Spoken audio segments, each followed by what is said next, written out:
Everybody, welcome to 3+1 Media as we have concluded the final night of the Democratic National Convention. DeAndre is joining us. I'm certain that he is putting on his convention best, what he told me that he was going to do.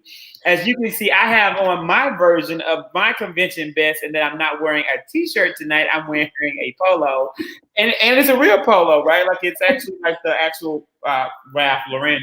And we are joined by our official 3+1 political commentator, Jamel Riggins. We saved the best for last. Jamel, it's official. No, it's official. So my website is going to launch at the end of the month. So I have an email coming where you can send me your bio and your headshot for the official, actual, real live website. So that way, when you're on the live cast, we have the information for you. And when you feel like writing an article, which I'm sure you probably never will, we'll be able to quickly publish the article on the events that are happening. Look, I'll just edit yours. That's enough work. It is a lot of work. I agree with that. But when you edit them right, they come out great. We're waiting on DeAndre again. He's joining us. Let's start right off the bat, Jamel. And I want you to tell me, while we're waiting on DeAndre for tonight's summary, what have been your thoughts throughout the course of this week? You watched night 1, 2, and 3. What of those 3 nights? Which was your best? Which was your worst? And your overall impression? So I believe the best night was the blackest night, which was day 2. But I have best segments, right? So my best segment was Michelle, and I really liked how unfiltered President Obama was. Like he normally is very reserved, and not that his words weren't carefully chosen, because that's his stilo, right? Like he's gonna take the pregnant pause, the and I'm going to say that Donald Trump. Right. That's his style. Yeah, that's his style, but he was unfiltered and gave it to us the way I believe that the country actually needs to hear it, without that filter right now, and making sure that people understood the inherent danger of electing Trump for a 3rd term. So my best was probably Michelle. I really liked Obama's speech. And I'm going to tell you, I am a traditionalist at heart. So I actually like Joe Biden's speech. I like that. Not Joe yet. Now we saved it. Oh, I'm sorry. Never mind. Carry on then. Yes, but you're saying that it's going to be Obama as well as Michelle Obama, and DeAndre is on. So those were your favorites. And I have to say that I agree. And I think DeAndre, I think everybody can say thus far that the best night of all really was night 2, up until the first 3 nights. Night 2 was the one. DeAndre, welcome, my friend. How are you? You still? I am good. I'm sorry. I just had you went. I was trying to fix some things around, so you went fast, and so. Oh, keep fixing. You can keep fixing. I'm already on. I was behind the scenes trying to do some stuff, and then you popped on. I said, okay, well, let me get on. So do you have your mic working? You have a weird sound. You said it's a weird sound? Like you're muffled. Oh, Lordy. Okay. Is your mic connected? I gotta fix. I guess my problem is. The problem is which mic. So let's just try that. What about now? You're perfect. Okay, there we go. That's DeAndre's voice that we know and love. It was the wrong. Again, I just moved everything around, and so the mics were disconnected. So I apologize. Good evening, everybody.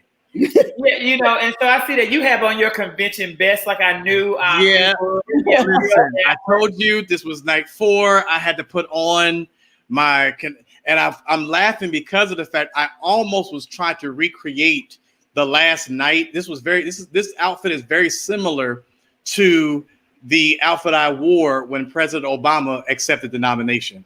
So this is very similar to the attire that I wore, except I had a big old straw Morehouse hat on. So I don't know what that was all about, but I had it on. You were at the convention though, right? I was there with a broken foot and all. That's convention wear to be caught by the camera. Like we get it, right? Yeah, broken foot and all. Broken foot and all. That's a great moment. And let's talk about tonight's great moments. Overall, we're going to give it a grade at the end. We're going to talk about Joe Biden's big speech at the end. But for tonight, what were the moments tonight that really stood out to you, Jamel and DeAndre? What moments really stood out? And also to those who are watching, we want you to also tell us what your thoughts are on the last night. Well, I actually liked the idea of tying his family into who he was.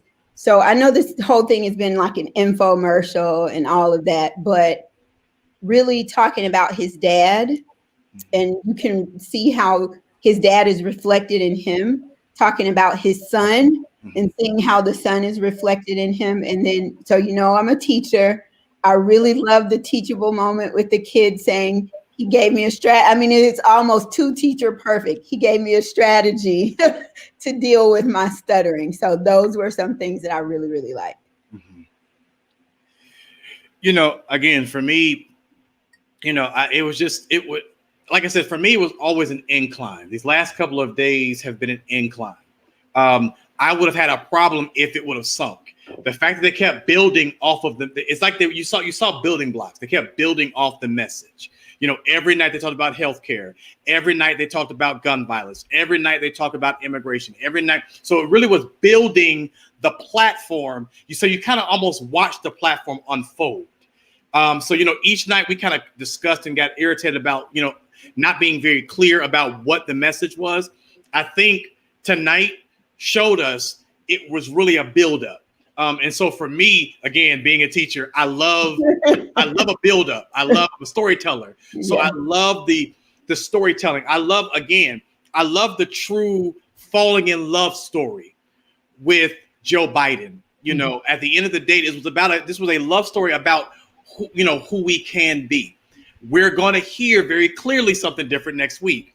But if nothing else, they wanted to at least provide some type of love story, which is a different thing we have seen in past. And so I think if I could highlight anything, that is what I've enjoyed the most, is that we got a chance to go on a journey and a ride. And I will tell you, my favorite part, I think, was watching the previous candidates kind of have the survivor moment. I thought that was really cute, really innovative. And I thought that also was something that, again, we've also seen a lot of them come together. So again, I think the Democratic Party is showing unity and that you can work in spite of your differences. And so I'm loving that concept.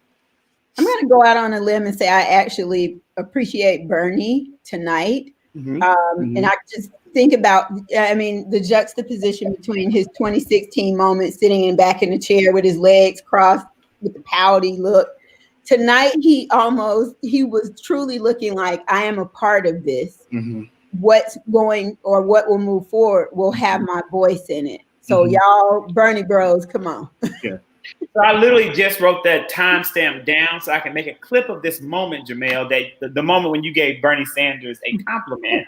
Jamel, I agree with that because, you know, again, the fact that he is embracing it all. And, you know, I think his other people who are watching, they're watching him. Yes. And they're looking to see how is he going to react, because this is the second time around. The first time he felt burned. This is the second time around, and do you feel the same way?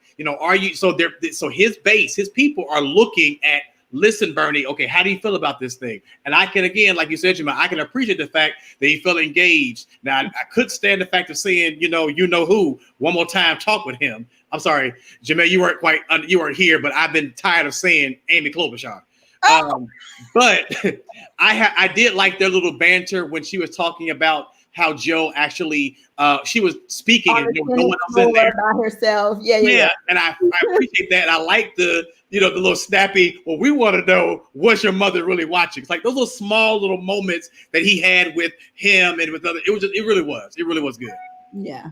I think for me, I think there were, throughout the whole thing, I've been live chatting on Facebook, and a number of people have said there were moments that actually brought them to tears. And I have not had a tearful moment during the convention, but I'm not, I don't emote in that way. I don't know what that says about me, that is not my deep emotion. I really don't know. Maybe it's counseling kind of find out. You're just evil. You're just evil. Evil. And so I will say that one thing though that you can easily touch me with old people. Old people can touch me, and young people. Those are the two camps that I can empathize for. I don't have a lot of empathy for people my age, because I've had quite a life, so I don't empathize a lot. But I do have a lot of understanding for children who struggle and for children who are bullied. Mm-hmm. And when that little boy got up and he talked about stuttering and how it limited how he viewed himself and how he thought that his own opportunities in life would be limited because of who he was, that touched me significantly. Now, I didn't cry, but I did feel the goosebumps that people say they feel on their arms. And that's a lot. So, I was touched. And that's a lot. Because you talk about goosebumps. We glad you got those. But I want to ask you, Zach, music choices for tonight. They did a great job for the first time. And you knew all them, right? You knew all them. I did. You knew all. I did. I was very happy with the musical choices. I was happy with the little bit of a country selection there. I really Rise Up. Right. I was very thankful for the Dixie Chicks to be involved. The No Dixie Chicks. They are just the chicks. I was happy they were there. And of course, to see John Legend. It was amazing. But I was absolutely on pins and needles. Everyone out there all week. Because I knew that no matter how great it was tonight, no matter how great every night was, no matter how awesome Kamala did, no matter how well Jennifer sang, no matter how compelling Michelle and Barack may have been, no matter how scathing the rebuke came from Bernie or Hillary or Amy or Mayor Pete or Keisha Lance Bottoms, none of it would matter if Joe Biden didn't get on the podium and in a live moment seal the deal. I have said on numerous occasions that I am afraid that Joe Biden is in cognitive decline. And I was saying that before Donald Trump started to show the attack ads and started to mock and imitate him. I stopped saying it once Donald Trump started to do it. But tonight, finally for me, Joe Biden delivered the Joe Biden presidential moment that I have been waiting for this entire campaign. Joe Biden stood at that podium and he sounded like a president and he looked like a president and his words were crystal clear as a president. It's not the fact that he may stutter that would ever concern me. It's that he might confuse certain things or say certain things that did not make sense with the message. And that didn't happen tonight. I will also, last point on this is that Donald Trump could never. Donald Trump has addressed the American people for 4 years and a whole campaign of foolish rhetoric and a whole 4 years of nonsense rhetoric. This man literally said today that we're going to pull troops out of Iraq, but we're not going to, but we're still going to take the oil. This man literally said we're stealing Middle Eastern oil today. Wow, for the whole world to hear. For the whole world. It's such an aggressive statement that I don't think when you make those kinds of statements, people in that part of the world say, see, that's all they wanted anyway. So we have much cause to retaliate in any way that we choose because they're truly, quote unquote, raping our soil, stealing our land, stealing our riches, pillaging our folks. All of that. So he doesn't have even enough sense to not say something as awful as that, even if it was misinformed. I was very thankful. And again, there's not been one speech given by President Trump that compares to the speech given tonight by Vice President Joe Biden. Even when he talks slow and reads the prompter slow and all of that, you mean he's never had a great speech? Never. Not even when he was clearly suffering from COVID-19 and gave the speech about the ban to Europe. Because if you remember, he was exceptionally winded. He was struggling for breath. He was extremely flushed and he looked exceptionally ill. And he disappeared for a week. Well, I'm not saying he was sick. I'm just saying. Well, if so, then there was a missed opportunity by the big guy upstairs. Well, I will. Oh my God. Well, I will say this. I will say this. I think I'm going to take the unpopular approach, and I will say that I believe that Joe's speech was a miss for me. I know this was a miss for me, and as many people has called me the moderate one and called everything else, it was a miss for me. And I'm going to tell you why. Now, granted, let me preface that by saying he was Joe. Let's be very clear. He was Joe, but it was a miss for me. And I do agree with you when you're saying that President Trump can never give a speech even like that, even on Joe's worst day. Even when Joe, again, calling her lady, you still, messed up. But I think that this was a missed opportunity because all the buildup to Joe, this was Joe's opportunity because I think Joe spoke to a base. He didn't speak, I think, to me, to a large demographic that the others have been trying to prepare him for. I think it started out with Michelle Obama. First Lady Obama told us what we needed to do.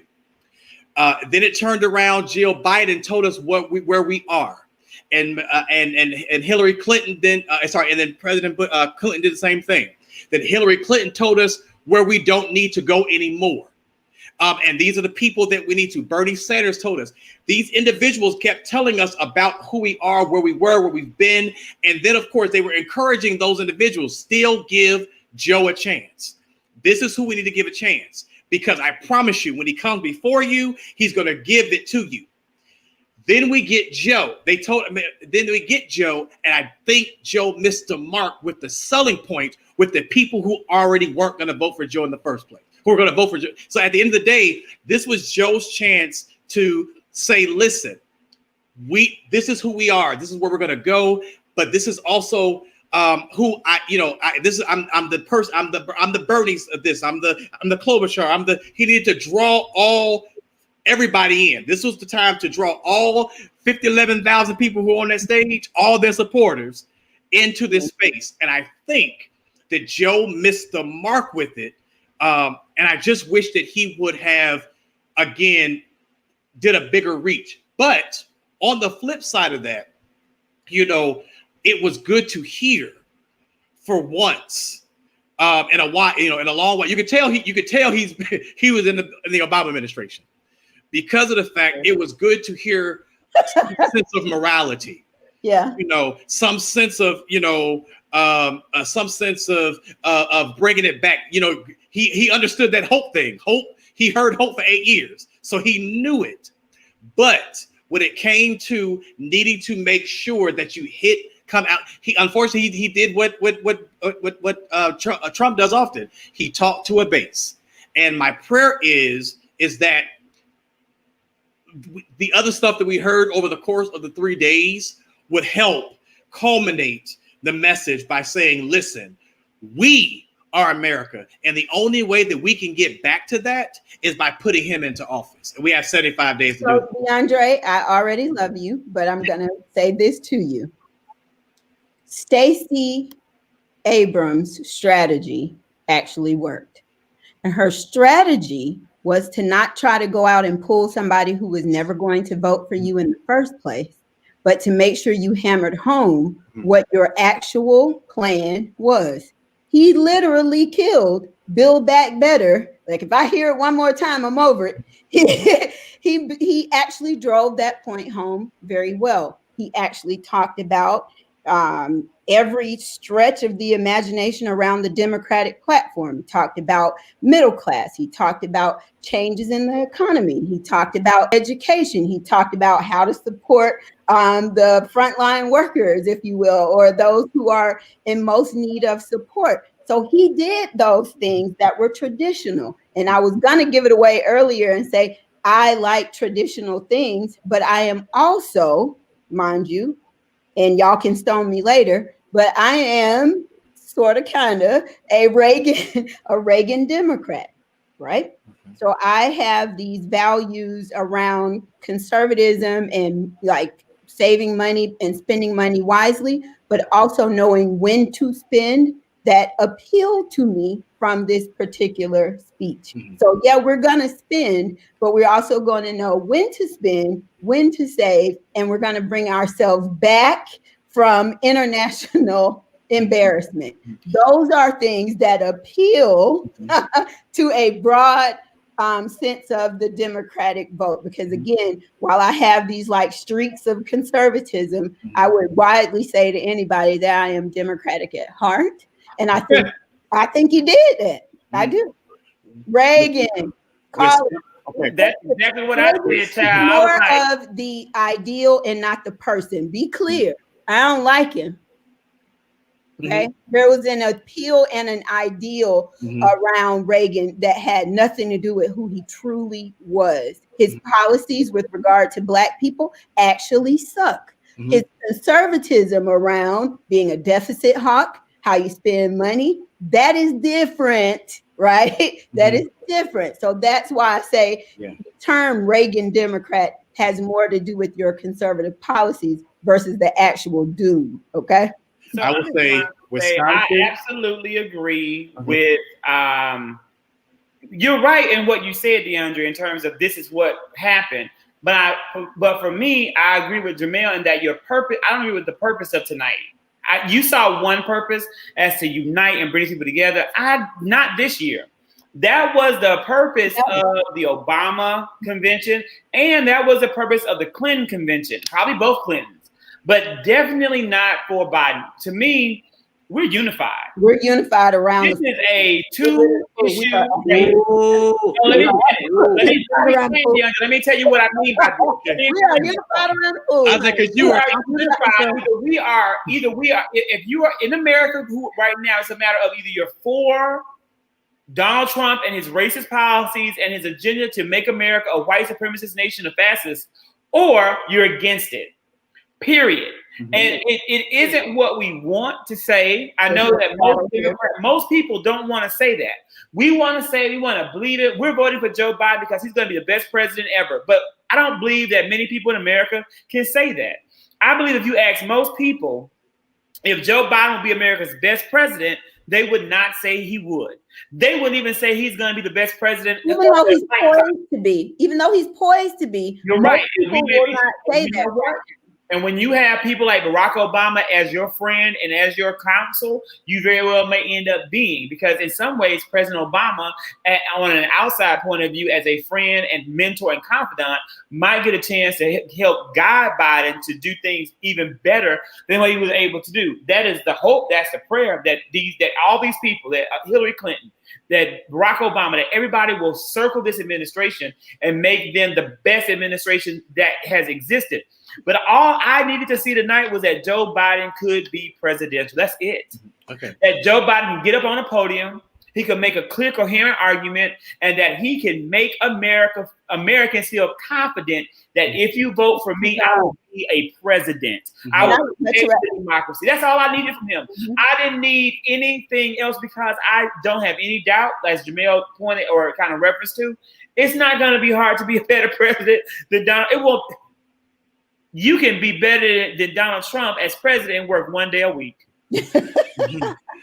I do understand what you mean. Like, I almost feel like he needed one additional speechwriter to hit that one additional line around. So if you are that progressive that wants me to move on XYZ, I'm gonna move on XYZ because Bernie's in my corner. If you are that person who wanted me to move on A, B, and C because you believe Kamala might have been too strong on, I don't know, her prosecutorial record, good. We're gonna bring Corey along to make sure that we're in like he was missing those one or two couple lines in there to actually do, like, to make that moment more actionable around coalescing the Democratic kind of factions, if you will. But I think he hit the solid points, but he needs to go ahead and get Obama's full speech writing team like immediately. And this is why I say that. This is why I made this statement, because of the fact it's about what you put out there. The Democratic Party themed this convention Uniting America. Now, I want you to hear me for a second. They themed it Uniting America. If you're going to theme it a thing and put it out there, your overarching theme needs to be the thing you said it's going to be. Well, that's and true. If you said uniting America, your purpose, because everybody else has done this, everybody else has talked about what it is. It is your job. We're not voting for Kamala. We're not voting for Hillary. We're not voting for President Obama. We're not voting for all these individuals. We voted for Joseph R. Robinette Biden Jr. Don't do that. Don't do that. We are voting for Joseph Biden. And because we're voting for Joseph Biden, everybody else who has spoken has given you this package. It is now time for you to put the bow on it, to unite America, because that's the theme of the Democratic Party for this convention. Now, what's going to happen? Long though, DeAndre, that was right. Done. But again, we kept hearing every night that said I can't vote for him anymore. We got old people tonight that said, you know, I can't even send in my mail-in vote anymore because he's trying to. Hitler in World War II. Okay. And I get that.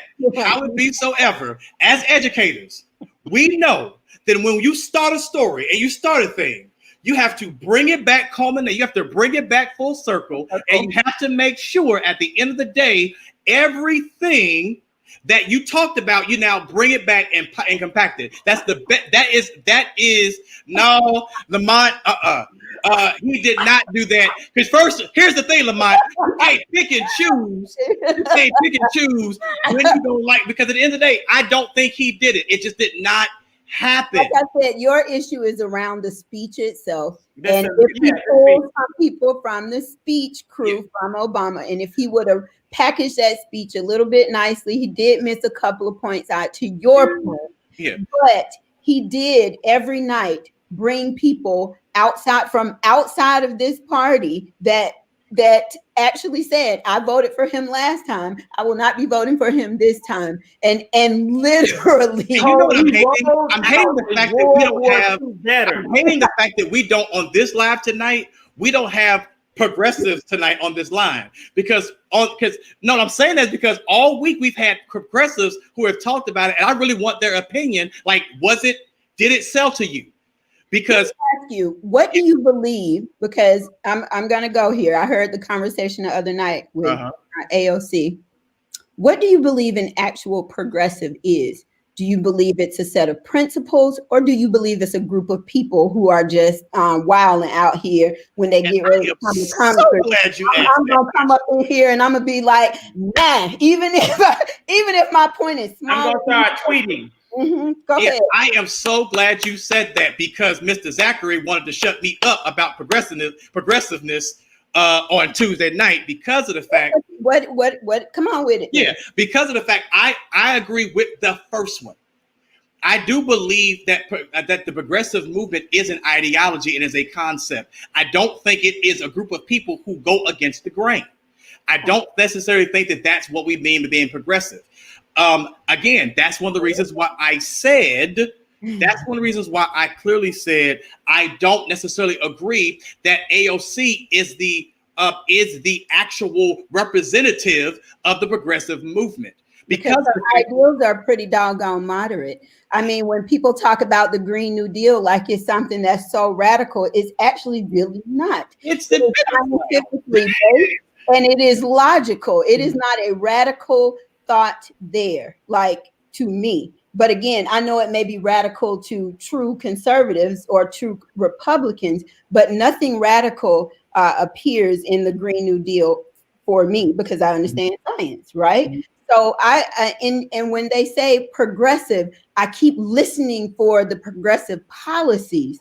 They're only 1 inch or 2 forward from what the norm is. And if that to you is deemed progressive, I got news for you. Almost every new law, almost every new policy is an upgrade or an innovation of the last one. That doesn't necessarily make you quote unquote progressive. Okay, Barbara Jordan, she was progressive. She was way ahead of her time on schooling, not only Congress, but others outside. Shirley, ahead of her time, in and around who she was as, and it popped up on my feed tonight as a feminist and a womanist, if you will, because we had that conversation on my that she's not radical. She is the normal chick you could have gone up to college with. She acts just like everybody else with some sense, who's tired of it.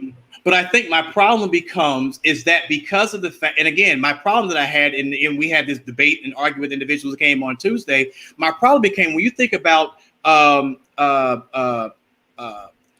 Crosby, the young lady. She wants to be Lamont. She does. Yeah. So again, I think Lamont, some people say she's progressive. Again, being irate and going again and then talk, you go in. Listen, when you go in as a freshman, the thing you need to do is go in there. You know, the song said, "Be humble and sit down, be humble." That's what you need to do. Humility. You are learning. You don't go in there and start going against the speaker and going against this person, because guess what's going to happen? Shaking the table. You're going to shake it right. You're going to shake it. And that's the thing. You have to go in there. You have to learn that you can't go in there. And I said this. It's almost like me asking a first-year medical student to now be my, go in there and operate on me. There are some prerequisites that you need to go through before you can actually go for it. And I'm not saying your voice doesn't matter, and I'm not saying you don't have any influence. But what I'm saying is you can't go and bash everything that we've been working for and say it don't work just because it don't work for you. No, has she been properly called to the carpet for being dead wrong about Nancy Pelosi yet? Well.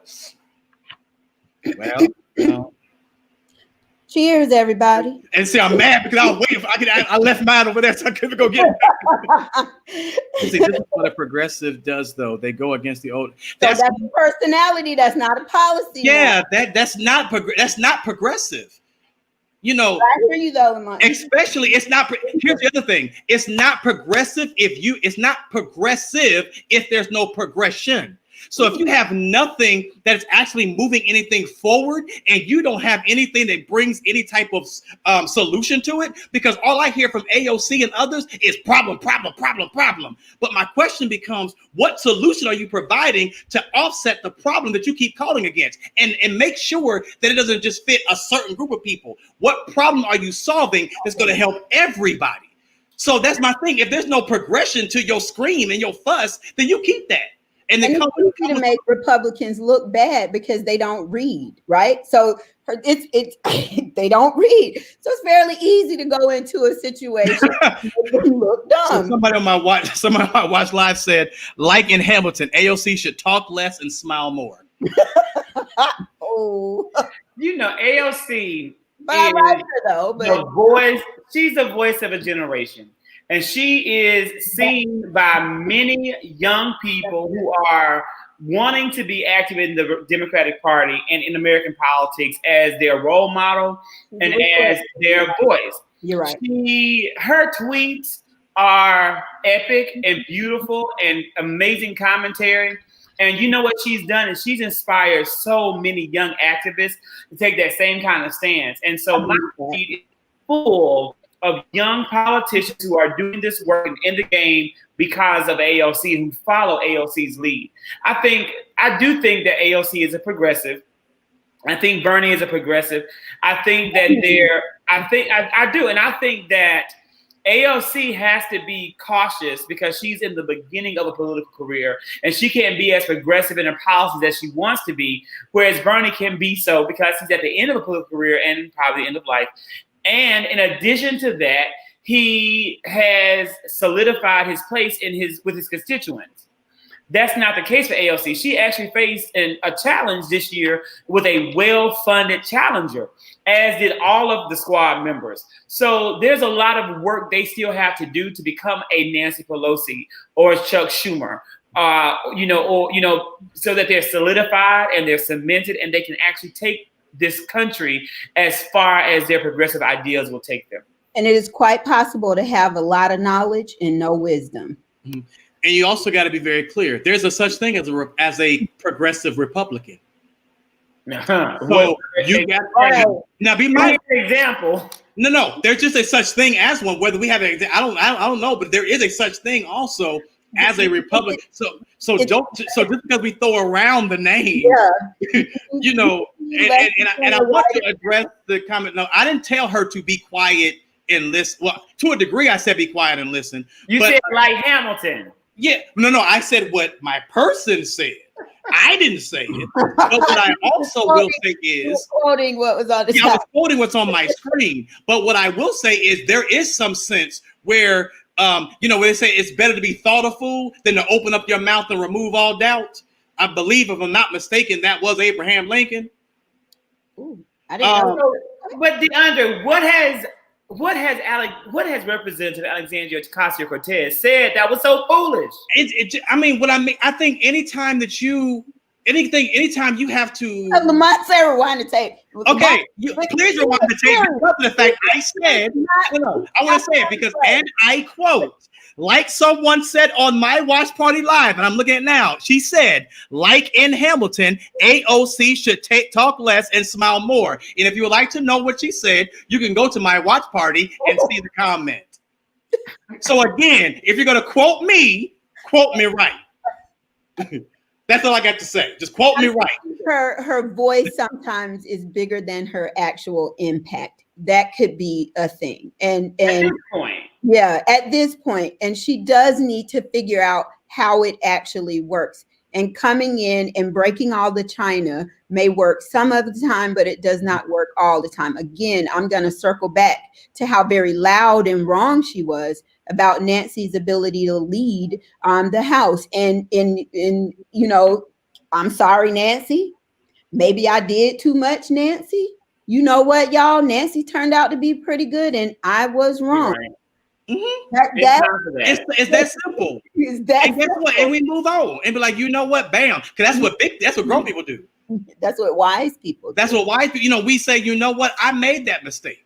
So because we expect others to do, we expect Donald Trump to do, when he talk foolishness outside of his neck. He just came in so loud, and I think that's what makes a lot of people, you know. It's on right now. It's the watch party that I'm watching. That here, you know. Hold on, let me just put it to the screen. Hold on, let me see if you can see. Can you see it on the screen? You go to DeAndre's page, Lamont. You go to DeAndre's page. Right there. I'm gonna put it. It's right there. Right now. He will not. So we are now we're 40 minutes. We're at 12 o'clock. Everybody has to get actually presenting tomorrow for friends. I'm doing like an inspirational message for her staff as a back to school. They're getting a Dr. Kirk consultation freebie. The keynote from Kirk freebie. I have a great presentation for an hour-long engaged presentation that I'm doing all virtual on like this platform. So it'll be on YouTube live. That's via StreamYard. It's called Be the Light. I'll send you guys a link to look at and check it out. It's gonna be real educatory. But keep talking. You go and get that. And so while he's getting that, every night we conclude by giving the night a grade. And so I want you to think about the grade that you would give tonight. So listen, Lamont is for real. Y'all playing. Oh, he said he can.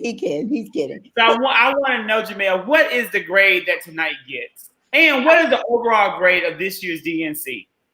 Tonight's grade is the overall grade because it was kind of roller coaster. Okay. So the overall grade for me is a B+.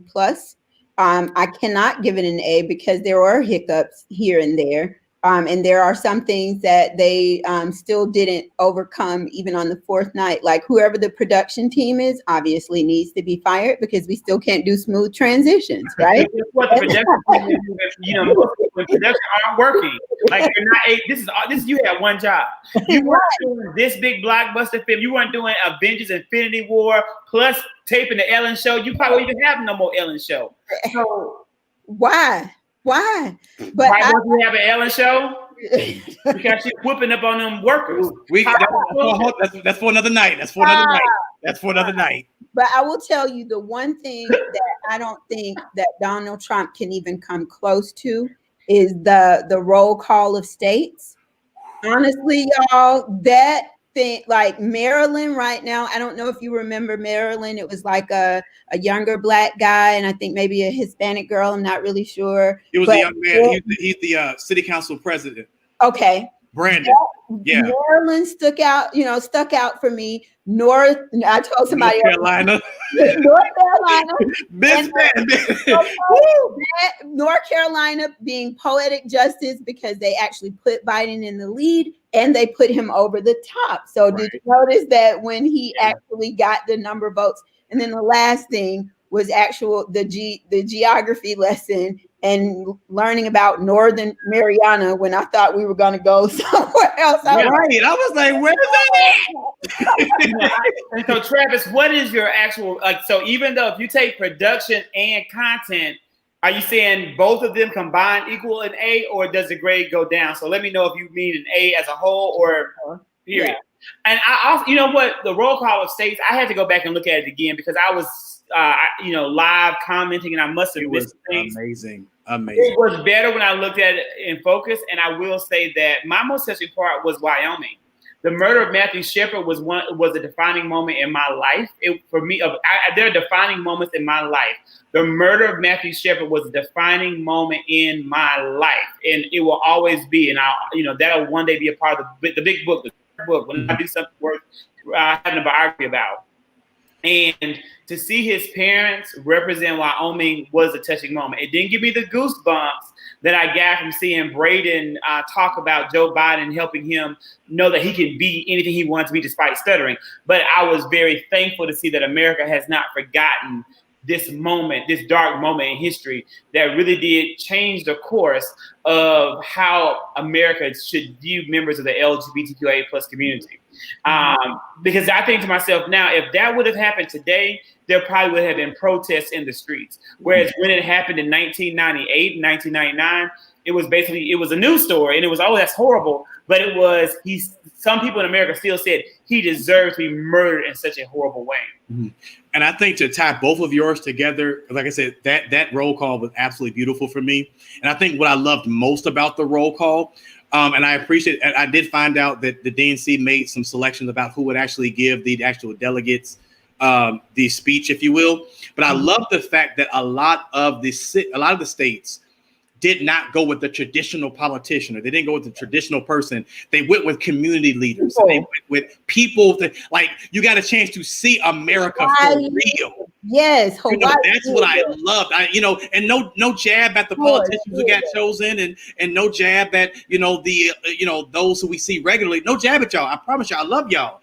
Thank God for you. But it was good to see regular everyday people and for us to be able to laugh and love on North Carolina, and love on, to love on those moments, and, to be and able to see again, people who are from that native land, in that native city, and talk and discuss, like, this is why we here. This is why we love to see the healthcare worker out of New York, who, they could have chose anybody from New York, but they chose from Minnesota. Right. It was just absolutely to see us and to see. But I think that was another thing that I loved so much about the convention, because again, we saw us in it, and I felt like they are me and I'm them. So that for me, that roll call, it was really beautiful. And I think, again, seeing that montage last night of the women's montage with the women's movement, and seeing that montage was, I think, beautiful. And then, of course, seeing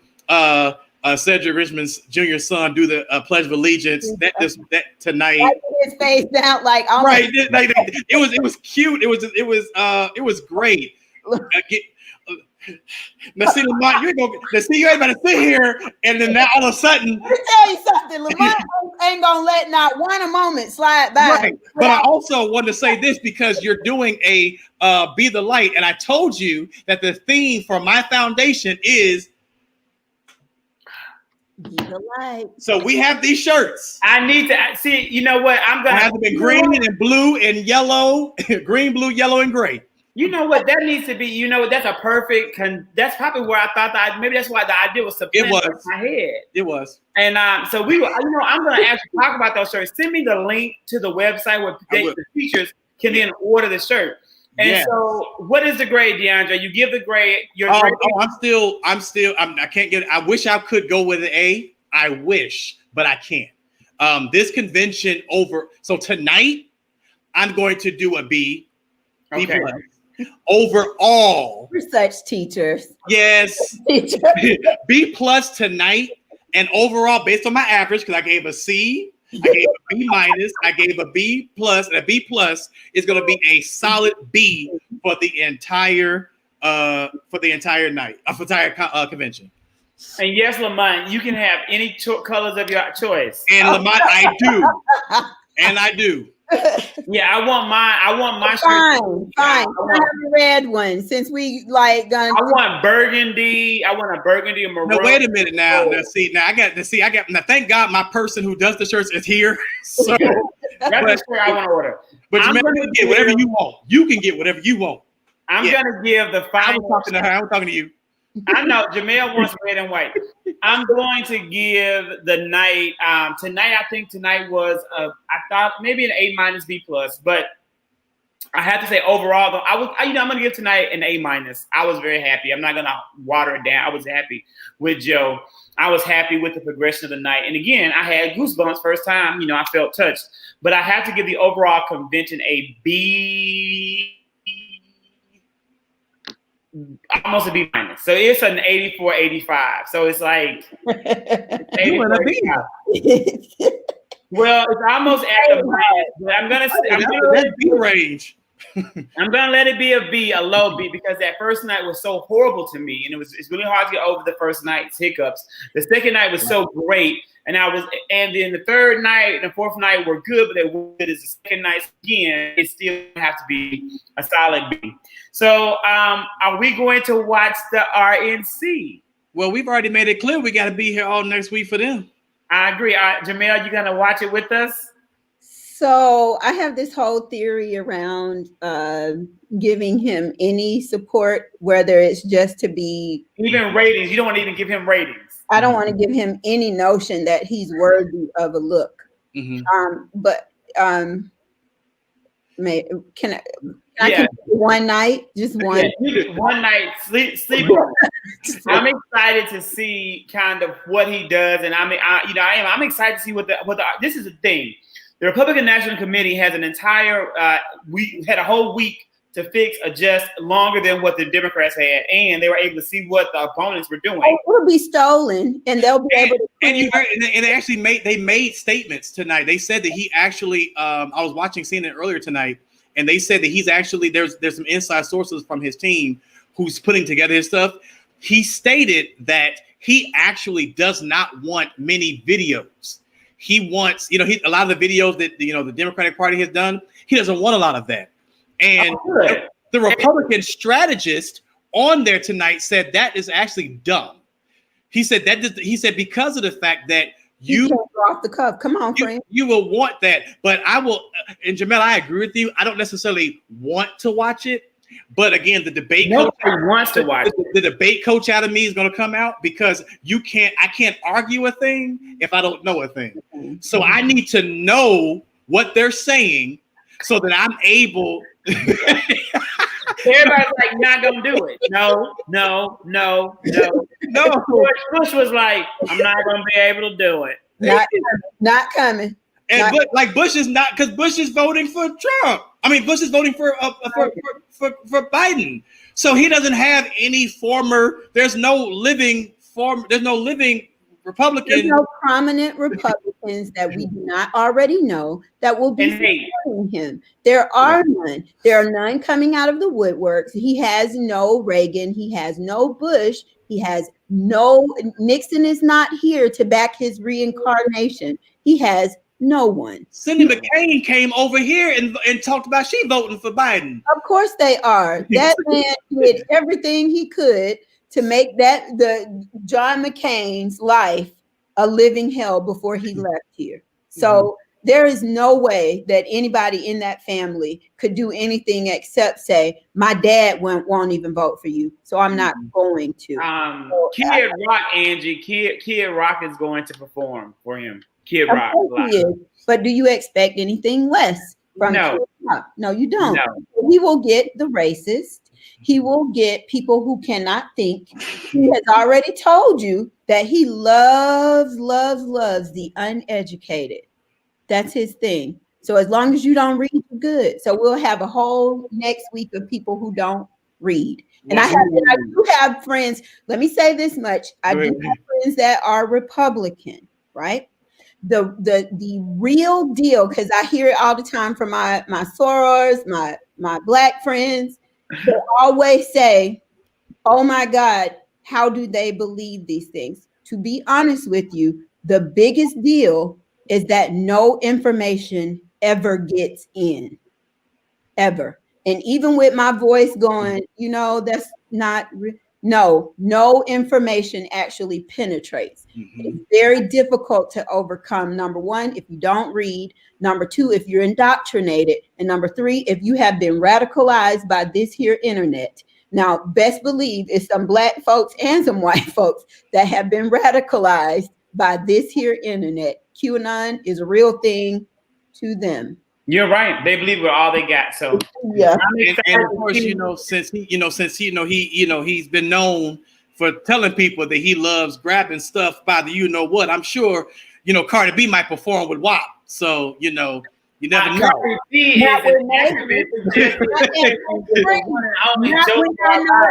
Hold on. Not when I know her mother-in-law would never go for that. Her mother-in-law is a staunch, very well-informed Democrat. Ain't no way in the world she would ever. Woo. I said, he gonna be there talk about WAP because he loves grabbing them by it. So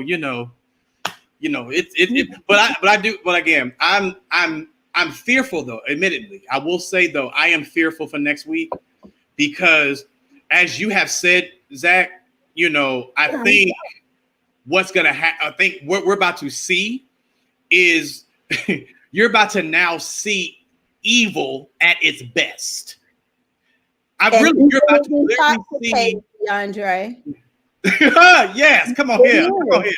But you're about to really see evil at its best, and I'm fearful because not because people believe it, because we know they believe it, and not because but because of the fact that you have a platform to use it and to share that and to share those lies. Yeah, I just that's my fear, and I'm not scared about everybody saying, "Oh, we gonna vote for." I'm just like, wow, you still get to legitimately be nasty and you get to legitimately be racist for the next 4 days. Legitimately, outright. You get to legitimately be racist. You get a platform for it, but we will see exactly what happens. And you're right, and then and not only get a platform, right. And that's why I think it is so important for us to watch it, for us to engage with it, so that we can be informed about what they say and how they use it against us.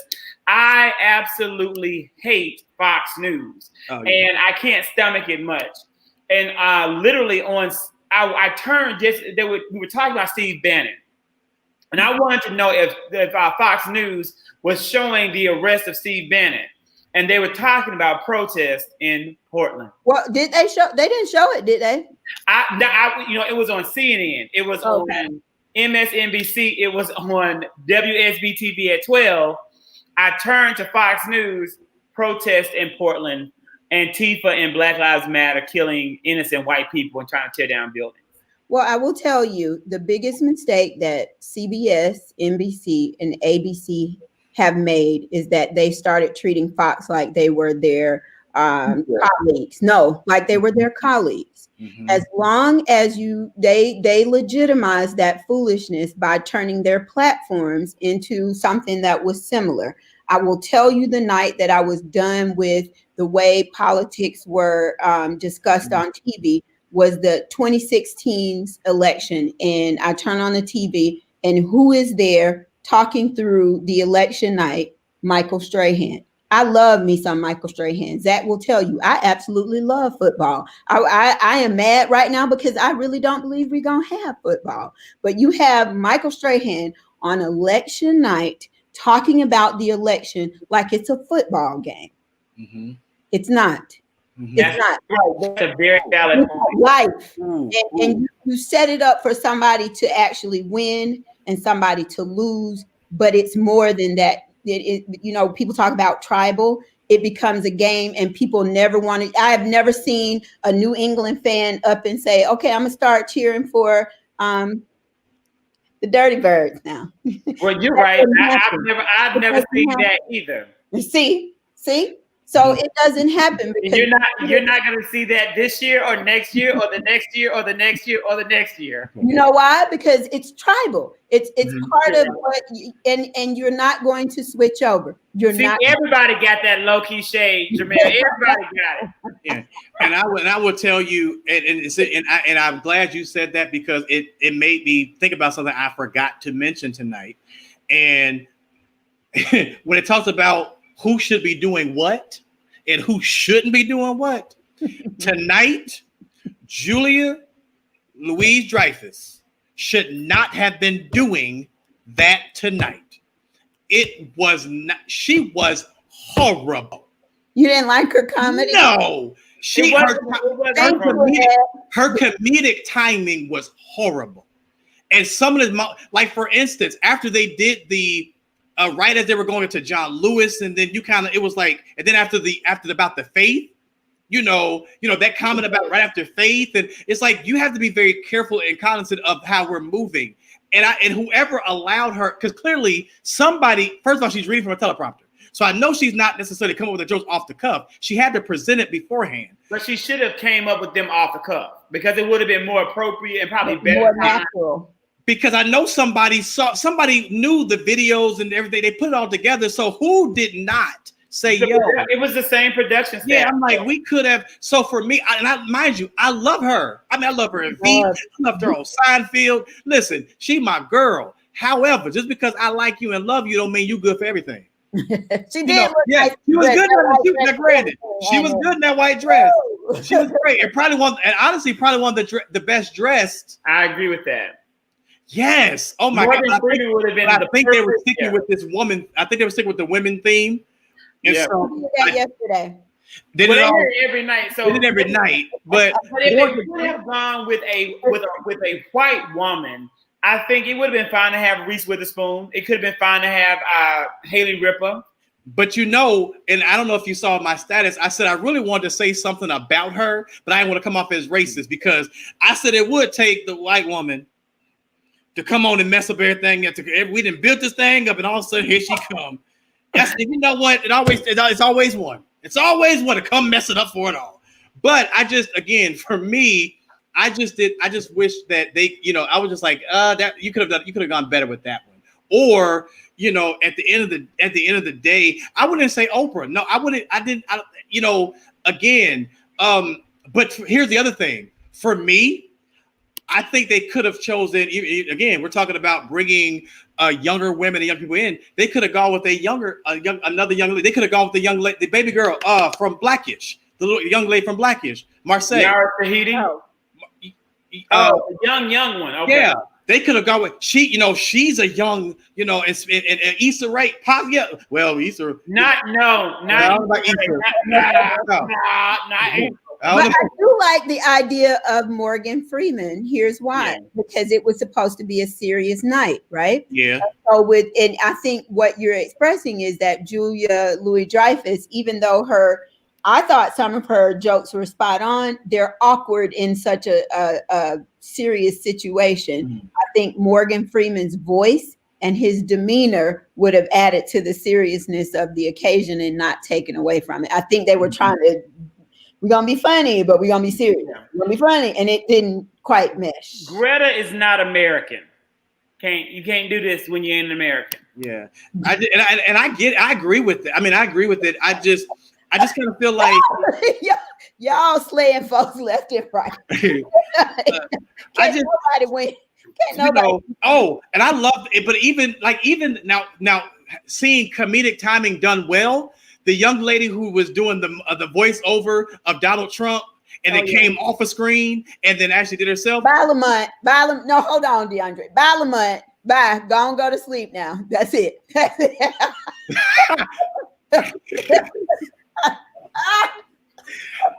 Oh God! If we gonna do that, we could have chose one of the housewives.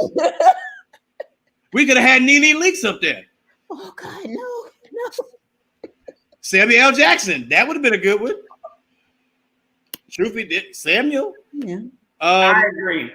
The first night was a night for comedy. Tonight was a night for a more serious, refined, and actually, they could have had Michelle host the night as well. That's another person who's just an excellent host. And I love to see her kind of go into that direction. If Ellen DeGeneres wasn't beating up on her production staff and the people that work on her show, she would have been great too. You know who I actually would have loved to see host tonight, as crazy as it sounds. I know it may not sound, huh? I'm laughing at Ann. Yeah, I actually would have, it would have been interesting to see, April Ryan. Oh yeah. I would have loved to see April Ryan host one of those nights. I think she had now mind you, I would love to see her as when he wins, I would love to see her as the press secretary. Me too. She's got to remain somewhat serious. Yeah, to remain true to her journalistic credentials. So I would, I actually would. She's tiptoe. She can't. So she has to maintain, but she would have been a great voice. I agree. That's going to be interesting to see who he picks as press secretary. That is extremely exciting. Yeah. I'm going to make a dream team cabinet in September. We should all do that together. This is the last one. I've got to go. This is the last one. So look, Angie said. Oh, y'all, Angie got all the jokes tonight. I mean, jokes for days. I mean, now mind you, there's going to be. Beyonce would have given you her best, okay? In 2 weeks, all she could to force those words out clearly. In 2 weeks, there's going to be a video production called Beyonce: The Convention. In 2 weeks, it's coming out. So be looking for it, because you're going to see 4 nights of Beyonce. Dancers in the back, all that. That's right. It's going to be a whole convention. So just wait. Making Pain would have been good. Oh. Okay.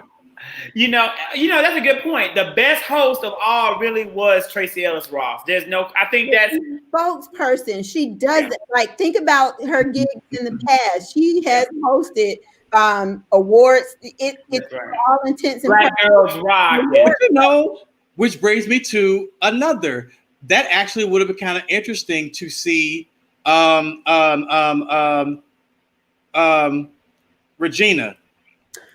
King. That would have been interesting to see Regina King do it. Now I love me some Miss Regina. That would have been interesting to receive Regina King.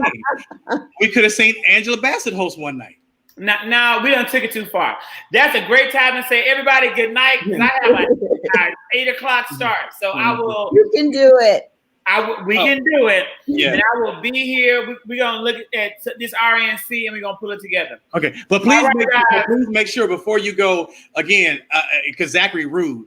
Thank you, everybody who has come every night to watch this and stayed up and watched with us. There have been some of you all who have come every night. I cannot believe that you have not, on your platform, Zachary Kirk, did not thank these people for coming to be with us, who stayed up to listen to our foolishness.